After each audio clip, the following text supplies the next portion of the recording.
এই তো কি রে খাবি না তুই? এই যে আমার আগে গুল্লু একটু খাওয়াইনি, গুল্লু একটু খাওয়াই, খাওয়া খাও। নাকি আজকে আমি পিকনিক করতে পারলাম না বলে তোর খাওয়ার পরে কোনো ঝোঁক নেই, কি ব্যাপার?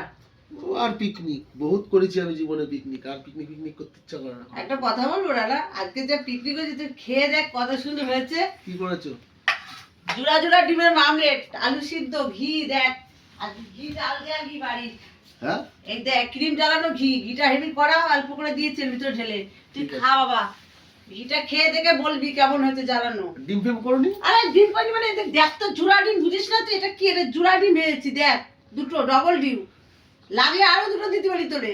মানে লাস্টের দিন আজকে তাহলে হচ্ছে আলু ভাতে দিয়ে ঘি দিয়ে আরে না? না না, কালকে তোকে জোড়া মুরগি খাওয়াবো আমি, দেশি মুরগি। দুটো বাচ্চা আছে না আমার বাড়িতে, মুরগির বাচ্চা, এই কাটবো দাঁড়া। হ্যাঁ সবই খাও। আরে না না, দেশি মুরগি ভালো, ওরকম ভাবিস না। পাপা